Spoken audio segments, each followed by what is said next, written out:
में 104 लोगों की मौत की खबर आ रही है। इजराइल की सेना ने तेहरान में अली खमनेई के घर के पास भी हमला किया था और ईरान के राष्ट्रपति के कार्यालय को भी निशाना बनाया गया था।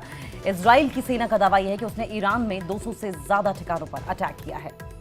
तो तस्वीर आपकी टीवी स्क्रीन पर आप देख रहे हैं। देखिए, इजराइल के हमले में ईरान में 104 लोगों की मौत की खबर सामने आ रही है। इजराइल की सेना ने तेहरान में अली खमनेई के घर के पास भी अटैक किया और ईरान के राष्ट्रपति के कार्यालय को निशाना बनाया। इजराइल की सेना का दावा है कि उसने ईरान में 200 से ज्यादा ठिकानों पर अटैक किए हैं। ये तस्वीरें अपनी टीवी स्क्रीन पर आप देख रहे हैं। इजराइल के हमले का दावा, सुरक्षा कैमरों में धमाकों की आवाजें भी कैद हुई हैं। ये रात की तस्वीरें हैं और साथ साथ उस समय की तस्वीरें भी हैं जब रिहायशी इलाकों में इस अटैक के बाद हलचल मच गई थी और लोगों ने घरों में छुपना शुरू कर दिया था। हालांकि आपको बताएं कि जिस तरीके से इजराइल की ओर से अटैक किया जा रहा है, ऐसे में जितने भी सुप्रीम लीडर्स हैं ईरान के या उनके मिलिट्री ठिकाने हैं, उनको टारगेट करने की खबरें लगातार सामने आ रही है। 3 तस्वीरों के जरिए समझने की कोशिश करेंगे कि किस तरीके से इजराइल की ओर से ये बड़ा अटैक ईरान की तरफ किया गया है। हालांकि ईरान भी इस बात का दावा कर रहा है कि उसने पलटवार जरूर किया है इजराइल पर, और ऐसे में इजराइल का अब आगे क्या रुख होता है, कौन कौन सी ऐसी कंट्रीज हैं जो इजराइल के साथ खड़ी हुई दिखाई देंगी। और सवाल ये भी उठ रहा है, क्या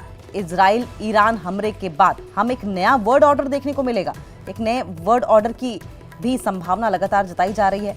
और ऐसे में सऊदी अरब का क्या रोल रहने वाला है, क्योंकि सऊदी अरब के लगातार इस युद्ध में मीडिएशन की बातें सामने आ रही थी, लेकिन सऊदी अरब ने अपना स्टैंड जो है वो साफ कर दिया है कि वो ईरान के साथ खड़ा हुआ दिखाई देगा। ऐसे में अब अमेरिका क्या करता है, इस पर भी सवाल बना हुआ, क्योंकि अमेरिका लगातार न्यूक्लियर डील को क्रैक करने की कोशिश कर रहा था, न्यूक्लियर डील पर सहमति बनाने की कोशिश कर रहा था, ईरान को दबाव में लेने की कोशिश कर रहा था कि वो न्यूक्लियर डील पर काम करना छोड़ दे। और इस पर इजराइल का रुख साफ था कि अगर न्यूक्लियर डील को लेकर अपनी कार्रवाई ईरान जारी रखता है तो इजराइल अटैक करेगा, जो अटैक हुआ भी, जिसका पलटवार भी ईरान ने किया है। अब आगे क्या टर्निंग पॉइंट इस पूरी वॉर में देखने को मिलेगा, इस पूरे युद्ध में देखने को मिलेगा, युद्ध क्षेत्र में देखने को मिलेगा, इस पर भी लगातार हमारी नजर बनी रहेगी। लेकिन फिलहाल 3 तस्वीरों के जरिए समझने की कोशिश कीजिए किस तरीके से दोनों ही देश एक दूसरे के देश में तबाही फैलाने पर आमादा हैं।